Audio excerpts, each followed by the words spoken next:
everyone, welcome back to my channel. Today I'm going to show you a low carb Philly cheesesteak casserole.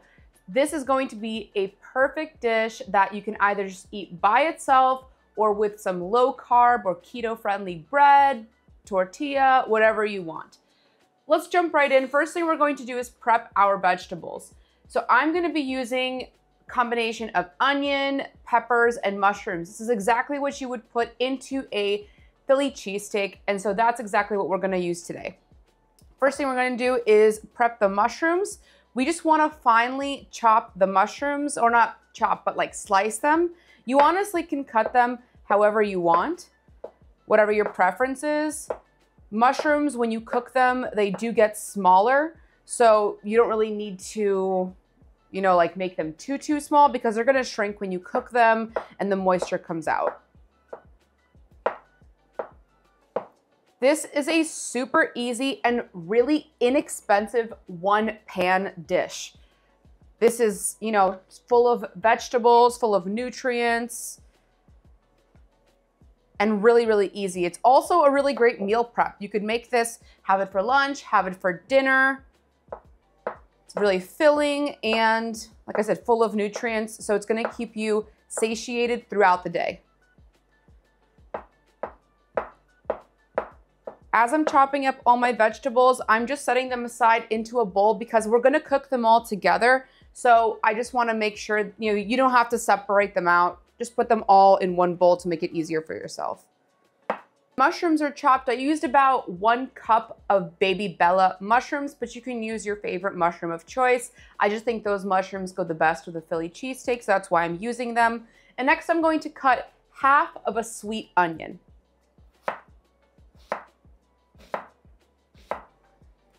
We're just slicing it like this. Since it's a casserole, if you prefer, you can dice the onion, but I like to keep it as slices because it's most similar to what a Philly cheesesteak would be. And lastly, I'm gonna be using a combination of half of a yellow, half of an orange, and half of a green bell pepper. You can use whatever color bell pepper you want, but I just like the pop of color that you get when you use the variety and the different levels of sweetness that the bell pepper has. We're ready to cook our ingredients now for this Philly cheesesteak casserole. I recommend using an iron skillet to cook this, but honestly, you can use whatever you want. If you have an iron skillet that's big enough, use that because you can throw this into the oven to bake this dish. But if you don't have that, just cook on whatever cookware you have, and you can throw all these ingredients into an oven-safe dish before baking. I'm heating up my iron skillet, and I'm also preheating my oven to 350 degrees Fahrenheit while I work on cooking all of these ingredients. To my iron skillet, I'm heating it on like medium heat right now, and I'm gonna put in some avocado oil. You can use whatever oil of choice. I recommend avocado or olive, although olive oil doesn't have as high of a smoke point. And I like that the avocado oil has a neutral flavor, which is why I prefer to use it for this. I'm gonna throw in some thinly sliced beef, and we're going to cook this almost completely. Throw this in. We're gonna add some salt and black pepper. It's probably about half a teaspoon of salt, half a teaspoon of black pepper, but of course it's to taste. So if you want to taste it after it's cooked, see if you need to add a little more or less. Do whatever your preference is. I don't like things way too salty, so that's why I do it on a little bit on the less saltier side. But again, like I said, whatever is to taste. We're gonna add more salt at different stages of cooking. So you don't wanna overdo it with the meat and then make it way too salty. It'll completely ruin the dish. Remember, you can always add more salt, but you can't remove salt. I am just gonna mix this around to make sure it doesn't stick to the pan so I can cook all of the meat. If you haven't already, make sure to subscribe to my channel. Just hit that subscribe button down below. To this beef, I'm also gonna add some onion powder, about half a teaspoon. and about half a teaspoon of garlic powder. Again, I like to season kind of like at every stage because I feel like then all of your ingredients have flavor, not just, okay, now just the beef has some salt, but the vegetables don't have salt, or this has garlic powder and that doesn't. That this way you kind of get all the flavor everywhere and it's just a way more flavorful dish. I'm just gonna keep stirring this until everything is cooked. All right, our meat looks good. I'm gonna take it out of the pan, first turn the heat off. I'm gonna take it out of the pan. I'm just gonna set it aside in a separate dish.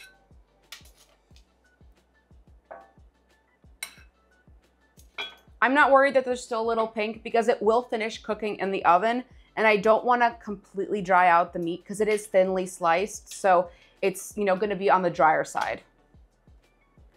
I'm just taking a paper towel and cleaning up the pan. I did drain the juice that was left over in the pan. Turning the heat back on.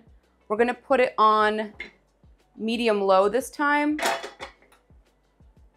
The pan is still hot, so you don't need to give it too much time to heat up. Gonna add just a splash of the avocado oil again. And next, let's throw in our peppers. We're gonna let these cook first, let them soften a little bit before we add the mushrooms and onions. This is also to just not overcrowd the pan, but the peppers do take a little bit longer to cook, so that's why I wanted to add them first. My peppers have cooked down a lot, and now I'm gonna add the onions and the mushrooms to finish cooking down. Let's mix this all together. It looks like a lot, but it will significantly cook down. And like I said, the moisture is gonna come out of the mushrooms. So this will get much, much smaller in size. Gonna add some black pepper.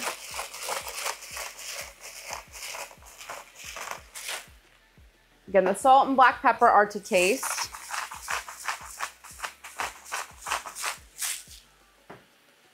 Salt, some onion powder. We're doing another half a teaspoon to the vegetables. We did a half a teaspoon earlier to the meat. And now we're gonna add half a teaspoon again of the garlic powder. I also wanna add about 1/4 of a teaspoon of chili powder. You guys know I like things a little spicy, and chili powder gives a good kick without being too overly spicy or overpowering any flavor. So that's why I'm gonna use this, but you could also use like cayenne or any spice of choice, or just completely avoid the spice if you don't wanna add that. And we're just gonna mix all this together. As you can see, it's already decreasing in size, and it's just gonna keep cooking down. This is also an optional step to add. This is like a garlic sweet onion hybrid. It's called garleek.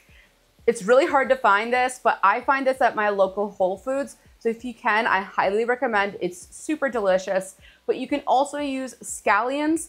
I'm gonna put the whites of the scallion, or from my case, it's gonna be the garlic, and I'm gonna add it to the pan, and it's gonna cook with the other vegetables. If you're using a scallion or this garlic, you can keep the greens as well. I have some of the greens that are chopped. I'm gonna add them at the very end, but you can totally avoid that if you don't wanna add it to this dish. I just think it adds a lot of flavor. My vegetables are looking really good. We're just gonna keep cooking this down, probably a couple more minutes,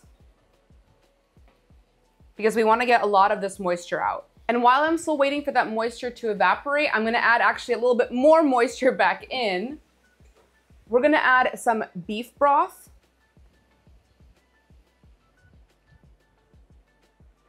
We don't want the vegetables to completely finish cooking before we add these ingredients because we want them all to kind of meld together.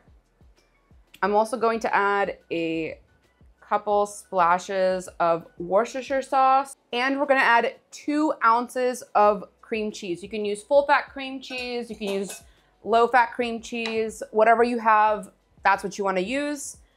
And we're gonna combine all this together until the cream cheese is melted and all the moisture has evaporated. This is looking really good. The cream cheese is basically completely melted. And at this stage, I'm gonna add my meat back into the skillet. We're gonna combine it with the vegetables and all of this delicious juice. Let's add this much steak first. Again, I don't wanna overcrowd the pan too quickly. I'm just gonna mix this together. You honestly can use as much steak as you want, but I'm using about 1.5 pounds for this skillet. But again, it just depends on how much you're making or how much meat you actually want. There's no right or wrong answer to this. It's really just dependent on your preference.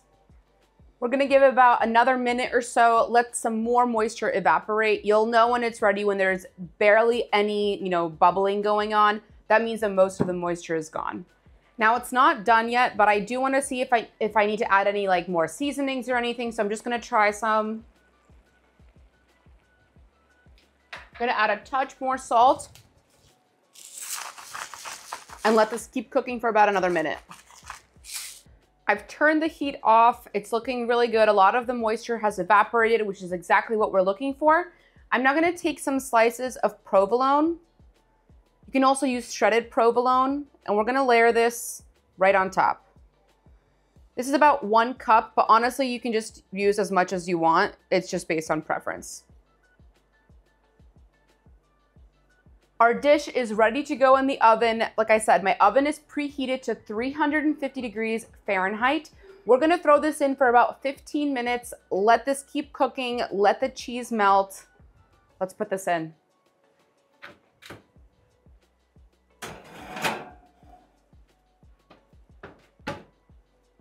I'll see you guys in 15 minutes.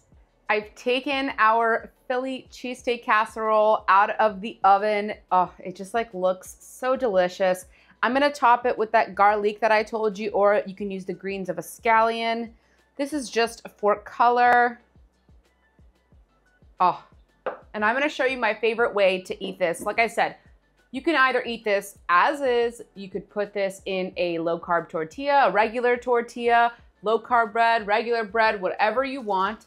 What I like to do is I like to use 0 carb mission tortillas. Not sponsored, they're just such a great alternative to a tortilla if you're looking to keep your net carb really, really low. I like to take this tortilla, take some of the pepper, this delicious beef. Oh my God, it's just, this is so, so delicious. Throw it right on there. Got to get all of our ingredients, some onion. And I like to eat it like a taco. Cheers, guys.